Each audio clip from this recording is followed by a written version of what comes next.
लाठी चार्ज हुआ था, उसी में मेरे चोट लगी है। मोदी मीडिया तो कुछ दिखाती नहीं है। वैभव कितने साल के हो? 9 साल के हो। कौन सी क्लास में? मैं पढ़ने नहीं जाता, पढ़ने नहीं जाते? उनको भगा के मार रहे थे, उसी में मेरे लगी। और फिर दर्द हुआ बहुत ज्यादा? दर्द तो हुआ होगा भैया, चोट लगी है तो दर्द नहीं होगा। बच्चे को लेकर आप आए हैं, डर नहीं लगा कि यार बच्चे को लेकर मैं जा रही हूँ?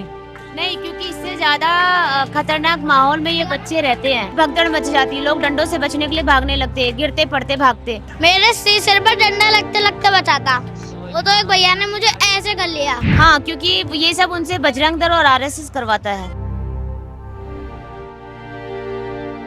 वो हमें गंदी गंदी गालियाँ देते हैं, हम पे गंदे आरोप लगाते हैं, झूठे आरोप लगाते हैं। कर्जा ले के बच्चों को पढ़ाते हैं तो क्या मतलब रहेगा? आज अभी नहीं निकलेंगे तो कभी नहीं निकल पाएंगे। हर घर से अगर एक एक आदमी अगर निकल जाता है और यहाँ पे आता है तो कोई भी सरकार उनको रोक नहीं पाएगी।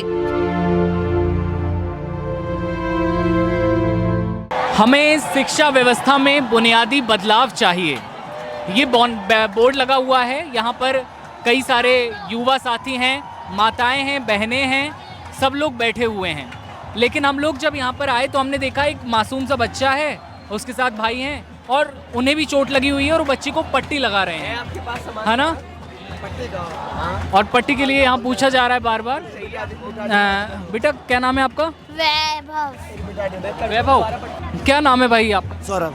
कहाँ से आए आप? बिहार से। बिहार में कहाँ से? मधेपुरा डिस्ट्रिक्ट है, मधेपुरा डिस्ट्रिक्ट में उदा किशन अनुमंडल है, वहाँ से। और कौन कौन आया आपके साथ? मैं अकेला ही हूँ।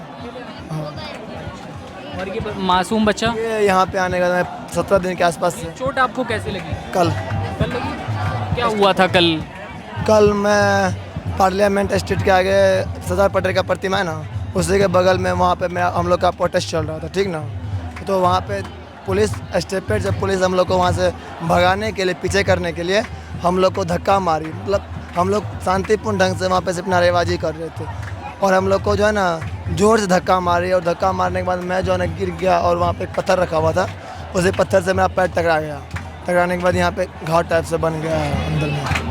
मासूम बच्चा। क्या नाम बेटा आपका? वैभव। आप कहाँ से आए हैं? आगरा। आगरा से आए हो?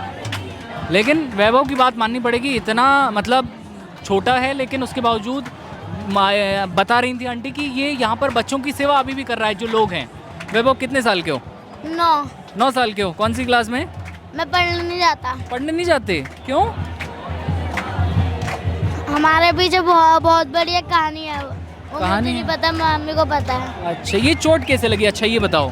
ये कल लाठी चार्ज हुआ था, उसी में मेरे चोट लगी है। उसी में चोट लगी थी? क्या कर रहे थे आप? कैसे ये लगा? कुछ नहीं कर रहा था, दिल्ली पुलिस वाले हमको भगा के मार रहे थे, उसी में मेरे लगी। आप भी गए थे? हाँ। और फिर दर्द हुआ बहुत ज्यादा? दर्द तो हुआ होगा भैया, चोट लगी है तो दर्द नहीं होगा। और आपके साथ कौन आया? मेरी मम्मी आई है और बहन आई हैं। अच्छा, आप ये जानते हो यहाँ पे जो प्रोटेस्ट हो रहा है, इन सब की मांगे क्या हैं? आप समझते हो ये? समझता तो हूँ। अच्छा, क्या क्या मांगे हैं यहाँ पर? इनकी कुछ स्टूडेंट्स है पेपर लीक के, कुछ हैं क्या कहते हैं उसे, नीट पेपर लीक और सुसाइड वगैरह के। बच्चा इतना तो जानता है कि पेपर लीक का मुद्दा है, कई सारे बच्चों ने अब तक जान दे दी है। और यहाँ पर देखिए सब लोग हैं और देखिए यहाँ पर हैं। दीदी आप माँ हैं की? जी, मैं माँ हूँ। बच्चे को लेकर आप आए हैं, डर नहीं लगा कि यार बच्चे को लेकर मैं जा रही हूँ? नहीं, क्योंकि इससे ज़्यादा खतरनाक माहौल में ये बच्चे रहते हैं। अच्छा। क्योंकि जहाँ मैं रहती हूँ वहाँ प्रशासन, होम मिनिस्ट्री के वजह से या जो भी मान लीजिए संघ की वजह से हमारा बहिष्कार है। किस जिले से आते? हमारा सोशल बाइकआउट किया गया है। हम एक बलात्कार पीड़ित परिवार है, हमारे अपराधी को बचा लिया गया प्रशासन के जरिए और अब हमें परेशान किया जाता है और हम पे झूठे केस और एलिगेशंस लगाए जाते हैं। बिहार के किस जिले से हैं? जी, किस जिले से हैं आप? मैं उत्तर प्रदेश आगरा से हूँ। उत्तर प्रदेश से हैं। जी। तो फिर उसके बाद ये सारी मांगे रही, फिर आपने जब दिल्ली में ये आंदोलन हो रहा है इस बारे में सुना होगा? नहीं, मैं मोबाइल में देखती रहती हूँ ना, जो सच्चे पत्रकार होते हैं ना, रवीश कुमार हुए, इन सब पत्रकारों की मैं न्यूज़ हमेशा मोबाइल में देखती हूँ। तो वहाँ से मुझे मिलता रहता है कि कहाँ क्या हो रहा है, क्योंकि गोदी मीडिया तो कुछ दिखाती नहीं है। तो मैं सच्चे पत्रकार हुए, छोटे छोटे पत्रकार हैं जो यूट्यूबर्स हैं, मैं उनकी न्यूज़ देखती हूँ। मुझे देश में क्या हो रहा है वो जानने के लिए मैं उन न्यूज़ों को देखती हूँ। यहाँ क्या उम्मीदें लग रही हैं आपको? सरकार सुन रही है या नहीं? सरकार तो कुछ नहीं सुन रही, उन्होंने तो कान बंद करके रखे हुए हैं, ना सुन रही है, ना देख रही है, ना बोल रही है। वो गांधी जी के बंदर बनी हुई है, उनको कुछ नहीं दिख रहा, ना छोटा बच्चा दिख रहा है। जिस तरह से कल बेरहमी से बच्चों के परिवार हुआ है, मुझे नहीं लगता कि वो करने वालों में है। और मुझे ये उम्मीद है कि वो भले ही अपनी मर्जी से कुछ नहीं करेंगे, मगर हम तोड़ देंगे, उनको करवाने के लिए मजबूर कर देंगे। जब तक नहीं हो पाएगा तब तक सब यहीं रहेंगे? तब तक हम बिल्कुल शांतिपूर्वक तरीके से यहीं बैठे रहेंगे। जब सुबह रात का नज़ारा जो था, कल सब कुछ तबाह कर दिया गया था, उठाकर पटक दिया गया था, सब कुछ हटा दिया गया था, टेंट हटा दिया था। उसके बाद एक बार फिर यहाँ पर सब लोग आए हैं। कल भी आप थी संसद मार्च में? हाँ, मैं यहीं पर थी। संसद मार्च तक हमें पहुँचने ही नहीं दिया गया, क्योंकि जैसे ही हम आगे बढ़ते हम पे लाठीचार्ज करते। जैसे ही हम आगे जाने की कोशिश करते हम पे डंडे बरसाए। पहले तो आंसू गैस छोड़े जाते, जैसे ही हम अपने आप को संभाल नहीं पाते तब तक तो हम पे डंडे मारने शुरू कर देते और भगदड़ मच जाती। लोग डंडों से बचने के लिए भागने लगते, गिरते पड़ते भागते। फिर उसके बाद फिर यहीं आ जाते हैं। डर नहीं लगा? एक बच्चा साथ में है मेरे। नहीं, बच्चों ने डर, मैं आपको बताया कि बच्चे जिस जगह रहते हैं ना, इससे डरावना माहौल इनके साथ होता है, इससे ज़्यादा वैशीपना इनके साथ। मेरे को तो इतनी चोटें आते रह गई, सोचो मत। अगर मेरे सिर पर डंडा लगते बचाता, वो तो एक भैया ने मुझे ऐसे कर लिया, मेरे लगने के बाद उनके लग गया। उनको ज़्यादा लग गई। तो और तुमने क्या क्या देखा? कई लोगों को लाठी चार्ज में कई लोगों को लाठियाँ लगी।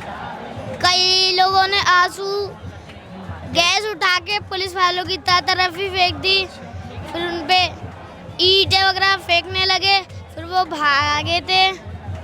मुझे बस इतना ही देखा मैंने। ये बात है, यूपी से आए हैं और इतने दिनों से यहाँ पर हैं, बच्चा साथ में है, लेकिन बच्चे का हौसला भी बुलंद है। और दीदी भी जैसा कि बता रही हैं कि वहाँ भी इतने बुरे हालात हैं। और आपने इन बच्चों को बहुत ज़्यादा टॉर्चर किया जाता है हमारे बाइकआउट की वजह से। कहकर टॉर्चर करते हैं वो लोग? इनको मारते हैं, परेशान करते हैं। खेलने जाते पार्क में, वहाँ बच्चों से भगा दिया जाता है, खेलने नहीं दिया जाता, बच्चों के साथ नहीं खेलने दिया। क्या कहते हैं वो लोग, मतलब आपको या बच्चों को?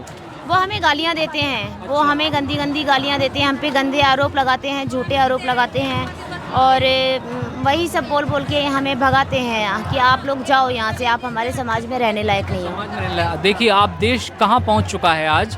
जब भी उत्तर प्रदेश का वो गांव जहाँ से आप हैं, क्या नाम बताया आपने? आगरा से हूँ मैं। आगरा से। तो आगरा तो एक बहुत डेवलप्ड एरिया हो गया है, वो सिटी है पूरा, उसके बावजूद ये सब? हाँ, क्योंकि ये सब उनसे बजरंग दल और RSS करवाता है। अच्छा, और उसके बावजूद ये सारी चीज़ें हो रही हैं। तो यहाँ पर आप अपनी भी मांगे रखेंगी? मैंने अभी तक अपनी मांगे नहीं रखी हैं, क्योंकि मैं सिर्फ अभी समर्थन के लिए हूँ। मेरा मामला अलग है, इसलिए मैं अपने मामले को इस चीज़ में बीच में नहीं लाना चाहती। आप कहाँ से आए दीदी? अच्छा, आप नहीं बोलेंगे? ऐसा आप नहीं बोलेंगे? अच्छा सॉरी। अच्छा, ऐसा है, गले में दर्द हो गया है जी। आपका नाम? वनीता राउत, अच्छा, कहाँ से आए आप? भंडारा। भंडारा? भंडारा कहाँ पे? नागपुर के पास, भंडारा जिला। आपके साथ कौन कौन आया? मैं अकेले आई हूँ। अकेले आए? क्या लग रहा है यहाँ देखकर? आप कल देखा आपने लाठी चार्ज हो गया था कल तो? कल मैं पहुँच नहीं पाई क्योंकि हमारी ट्रेन लेट हो गई। अच्छा, आज ही आए आप? हाँ। क्या क्या मांगे हैं? नहीं तो बच्चों को, जो अभी बच्चे पढ़ाई करते हैं, वो पढ़ाई करने का कोई वैल्यू भी होना चाहिए ना। खाली पढ़ाई करेंगे, हम कर्जा ले के बच्चों को पढ़ाते हैं तो क्या मतलब रहेगा? आगे बच्चों का भविष्य ही नहीं रहेगा। तो कम से कम तो उसके लिए भी तो हमको प्रोटेस्ट करना बहुत ज़रूरी है ना। हम अभी नहीं निकलेंगे घर के बाहर तो कब निकलेंगे? तो आगे फ्यूचर हमको बच्चों को बचाना है, तो बच्चे के लिए तो हमको बोलना पड़ेगा, घर से बाहर निकलना पड़ेगा। आज अभी नहीं निकलेंगे तो कभी नहीं निकल पाएंगे। तो आने वाली पीढ़ी हमको ये ना कह पाए कि आप लोगों ने हमारे लिए कुछ नहीं किया और हमारे लिए खड़े नहीं हुए करके। इसलिए हम ये डिसीजन लेकर आए कि हमको निकलना है। अब हर घर से अगर इंडिया के हर घर से अगर एक एक आदमी अगर निकल जाता है और यहाँ पे आता है तो कोई भी सरकार उनको रोक नहीं पाएगी किसी भी डिमांड को लेकर। हर घर से अगर एक महिला निकल जाए, एक व्यक्ति निकल जाए तो कोई भी सरकार रोक नहीं पाएगी। हम लोग इसलिए आए हैं क्योंकि हम नहीं चाहते हमारी आने वाली पीढ़ी हमसे पूछे, हमसे कहे। ये बहुत बड़ी बात कही आपने। और अधिकांश जो महिलाएं हैं, जो पुरुष हैं, वो यही कहते हैं कि यार हमारी आने वाली पीढ़ी, हमारे बच्चे ये ना कहते कभी कि पापा या मम्मा आप तो वहाँ नहीं गए थे। ये बात हमने पहले भी सुनी और आज वापस सुन रहे हैं। यहाँ बोर्ड पर भी बड़ी अच्छी बातें लिखी हुई कि घर घर जब शिक्षा पहुँचेगी तब तब नया इतिहास तैयार होगा। सभी का खून है शामिल यहाँ की मिट्टी में, किसी के बाप का हिंदुस्तान थोड़ी है। ये पूरा बोर्ड जो है भरा हुआ है इस तरह के कोट से। और ये पब्लिक ओपिनियन है, किसी का नहीं है। ये पब्लिक ओपिनियन बोर्ड लगा हुआ है। यहाँ हमने सबसे बातचीत की और ये बातचीत आपको कैसी लगी ये आप कमेंट में बताइए। देश के अलग अलग हिस्सों से लोग पहुँच रहे हैं, हमने आपको दिखाया, मिलवाया। कल जो कुछ हुआ बीते दिन वो अपने आप में दर्दनाक था। इस वीडियो में अपनी राय कमेंट सेक्शन में ज़रूर बताइएगा, आपके लिए खुला हुआ है। कैमरे के पीछे रोहित है, मेरा नाम दिव्यांशु है। आप देखते रहिए नवभारत टाइम्स। नमस्ते।